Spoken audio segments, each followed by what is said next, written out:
Bonjour! We have this week's collective readings. We are so vibing. We had the full moon eclipse, as I see the word strong on my paper towels. All right, well, let's just get fucking started. So, excuse me. This week coming up already, I'm seeing a rose bloom. So we be blooming, we be shedding, we be sharing. I know she's rose blooming and I didn't even see there's a rose at the top of one of those cards. So for those of you that want to know what decks I use, because I have a lot of decks, the Weaver Tarot, it's fucking beautiful. I have a collection. I might as well have a library of decks. But we're going to use this one today because that is magic. Because there's a different kind of sort of vibration with this deck.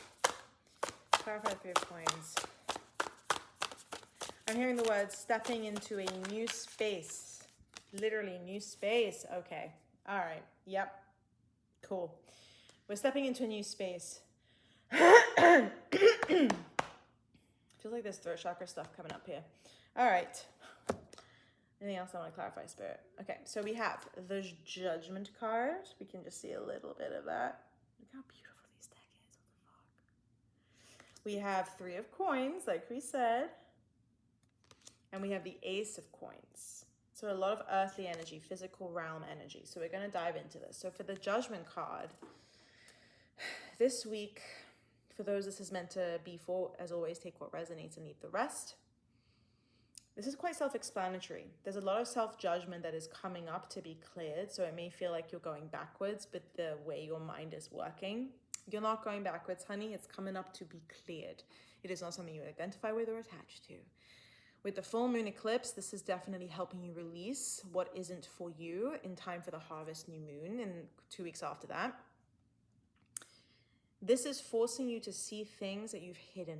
Things that are almost so subliminal in terms of your self-judgment that it's not serving you anymore. You can't think your way out of this in terms of like the judgments that you have.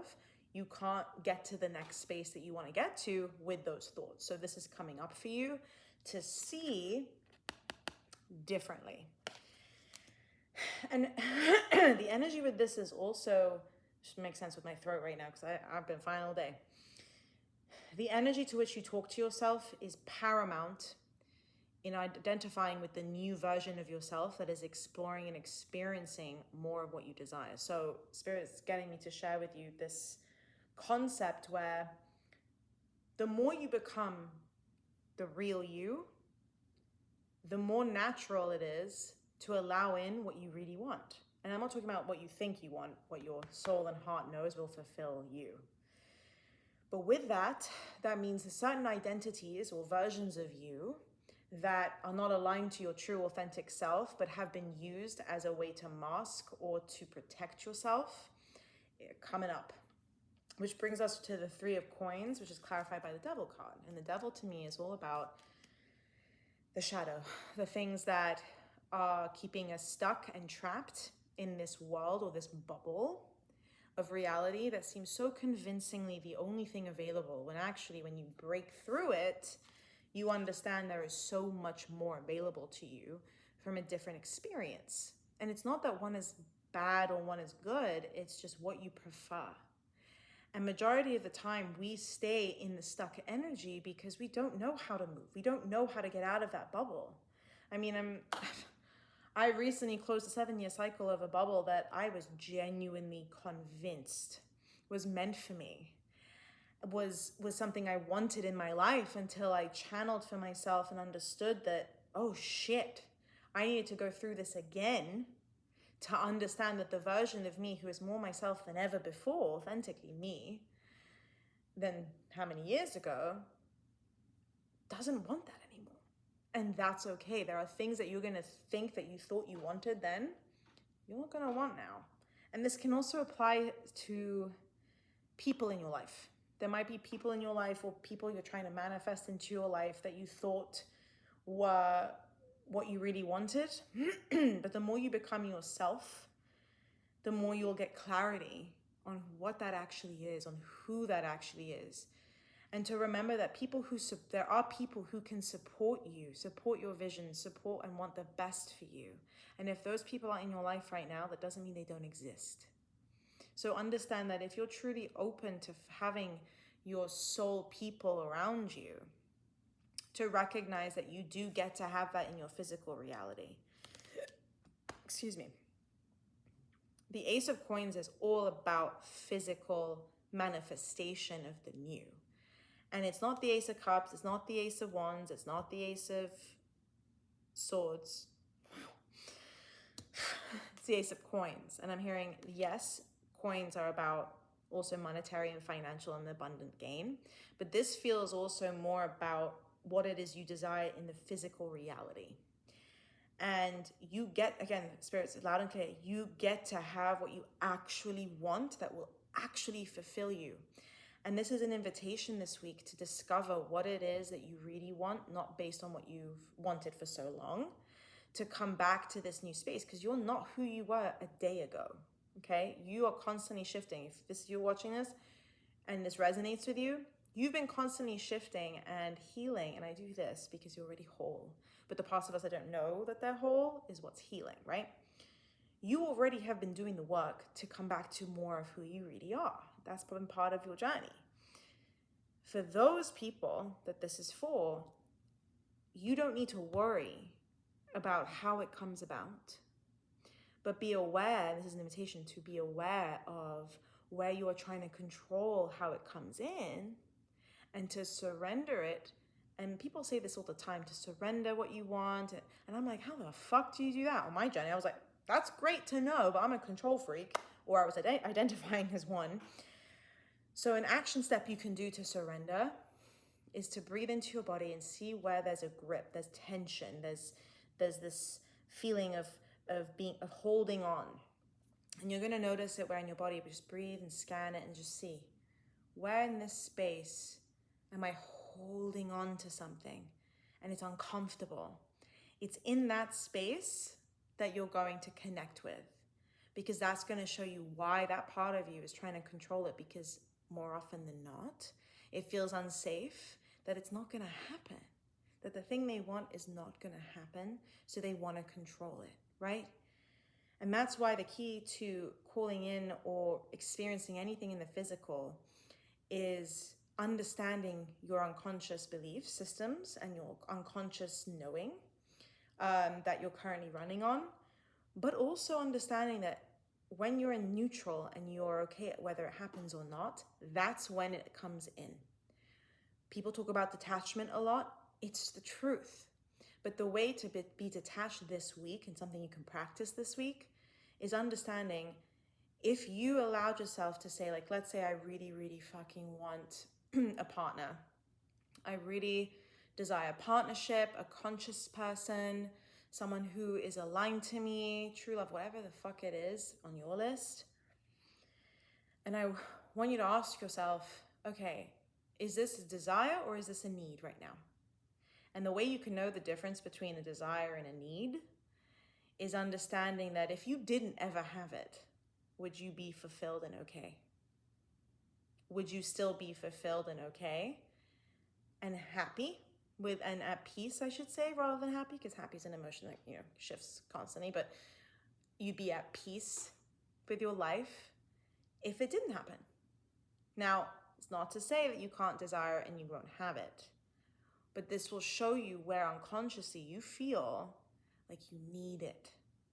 And the parts of you that feel like they need it is where you want to give love the most to, because you're going to fulfill them and give them what they think they're going to get with the desire, with the need. Because in the end, we only manifest things that we desire, that we know will fulfill us from our heart, but really we're looking for the feeling. Now, obviously partnership is a different concept because it's loving the person as they are rather than the feeling that they give us. Like, that's real love. But this could be about a fulfilling vocation or a specific lifestyle, like whatever it is, it doesn't matter. It could be big or small. It's if you're okay either way with it, that's where you've neutralized it. And when you've neutralized it, you can then choose without this feeling of need. because the need, the thing that you think you need, will never fulfill you in the way you think it will. So yeah, so I'm hearing neutralization this week is a beautiful thing, and understanding what parts of you are holding on is part of that surrender process. Giving love to that part of you that feels like, I don't want to be without it. I don't want to let go of control because I don't think it's going to happen. Those parts of you is where you're going to hold them in your mind's eye. Take a deep breath. This is the way I do it. I personify it, or I feel the energy, and I just give it full unconditional love and acceptance of where they are then, there and there. Their beliefs, their feelings, etc. That part of you. And honestly, I personify them and I hug them and I give them love and I say, I love you, and you're safe to feel however you want to feel. The moment you accept this part of you, they will want to come back into the fold to who you truly are, which is love itself. Anything else with that? That's what's coming through for the week. Do we have any other messages that want to come through for the week? Yes, I believe there's one more. Different deck. Bingo. I like it. This one. Okay. My favorite deck. I feel so badass with how big this deck is. With my accent, that sounds slightly different, but we're going to move past that real fast. Oh, all right. Well, Spirit was fast. King of Cups. What we're talking about, unconditional love. This is the mastery of unconditional love, this masculine energy. You are going to be the safe space for yourself to provide those parts of you that don't know what safety is in your energy, in your physical body, in your mind. You are going to be that safe space that they've been looking for, that you've been looking for. Because the moment you create that devotional space for yourself, not only do you allow others to love you in the same way, you won't allow anything less. You will not allow anything out in your circle, in your space that doesn't align to this. And you won't have to work at it. You just naturally won't allow anything that isn't aligned to you inside your space. That's so good. Oh, we love this. Anything else, Spirit, that wants to come through for this week's collective channel? Those are the messages. Comment below. Let me know how this landed. If you have any questions. And if you need support in releasing old emotion from the body, I posted a sound and light transmission that will really fucking support you with that in the earlier videos. And love and safety for your inner child is also going to be there. So that's going to support you in creating safety for yourself as a sound code. And yeah, more videos coming this week. But if you desire deep sacred sisterhood and more live personal calls like this, but more personal to you, we have 2 calls for the rest of this month in my Awakened Alchemy membership. I fucking love it. It is beautiful. It is filled with queens, and we lift each other up in a way that I only dreamt of. And if you're looking for more sound healing, my Remembering album is available to purchase now. That is all to help you at a soul frequency level remember who the fuck you really are. In the meantime, I'm sending you so much love, and I will see you next week. Mwah.